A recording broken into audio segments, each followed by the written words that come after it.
What's going on, guys? This is your boy Nerd Chasing. In this video, we're reviewing Pokemon Legends Arceus.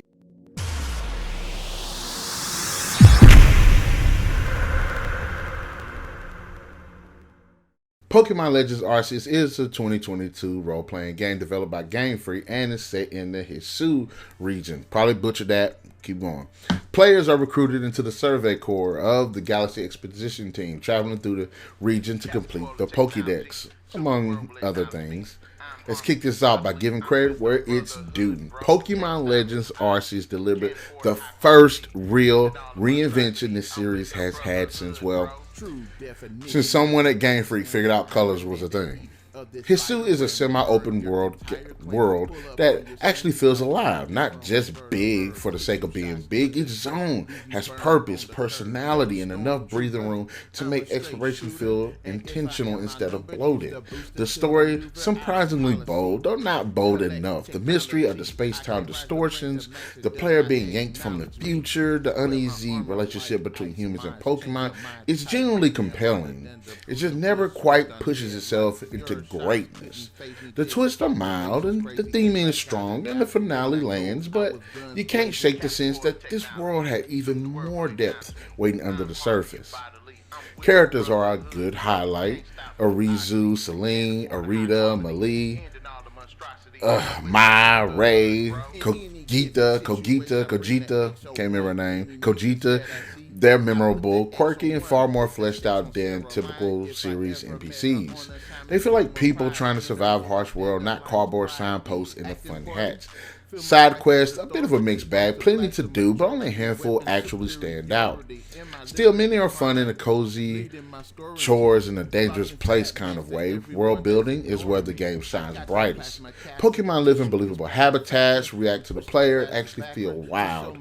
This is the first game in the series that sells the idea that people legitimately fear these creatures, and honestly, it's refreshing. The gameplay loop here is the real showstopper. Catching Pokemon finally requires strategy, approach angles, stealth, timing, item choice. It's not just throw ball, pray. Adapting to each species feels like learning an ecosystem, not completing a checklist. The battle system is tight, fast-paced and smart. Strong and agile style add nuance without over complicating things. And those alpha Pokemon, glorious. Terrifyingly perfect, like someone at Game Freak finally understood what a giant angry bear should feel like. And yes, I've died or fainted several times. Well, several dozen times. But you get what I'm saying. Riding Pokemon is a huge win. Traversal flows naturally.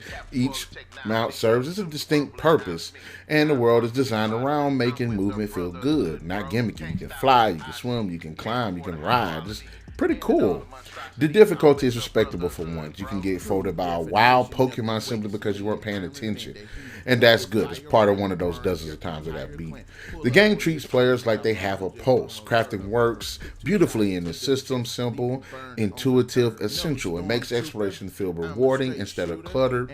Trainer battles are sparse, and honestly, that's actually pretty fine. The game knows its strengths and leans into them. This is a world where Pokemon themselves are the threat, not some 14-year-old flexing their Pidgey. The UI is clean, responsive, and built to facilitate a loop you want to repeat for hours. Bugs are minimum, although they certainly are there compared to modern era of Game Freak. Patch it later, which is a miracle.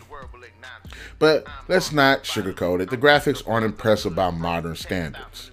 But unlike certain violet color disasters, Arceus gets away with it because the art direction carries the weight.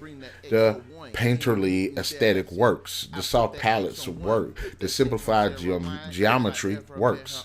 Textures are inconsistent but rarely distracting.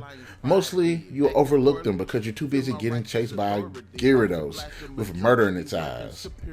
The sound design, surprisingly atmospheric. The world feels ancient, calm, dangerous, and foreign. And the soundtrack is one of the best in the series. Nostalgic remixes, gentle open world themes, and battle tracks that hit harder than they need to.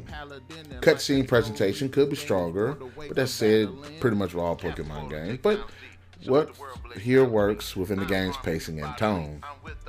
In the end, Pokemon Legends Arceus isn't perfect, but it is the boldest and most successful reinvention the franchise has had in decades. It respects the player's intelligence, it respects the world it builds, and for once, it respects Pokemon as creatures capable of flattening you like a clay pancake. It's the only Pokemon game that made completing the Pokédex fun. It's the only one where exploration actually matters. It's the only one that makes every game that followed it look like it took 2 steps back. If Game Freak wants to evolve the series, this is the blueprint. Not Violet, and definitely not ZA. This, Pokemon Legends Arceus, gets 5 out of 5. Alright guys, in the comment section below, let us know your thoughts. Did you like Pokemon Legends Arceus? Did you not like it? Who's your favorite character? Who's your favorite Pokemon? What's your 6-man Pokemon team? Be sure to hit that like, share, subscribe, and that notification button to get the best of what we got going on this channel. And we'll definitely catch you guys later.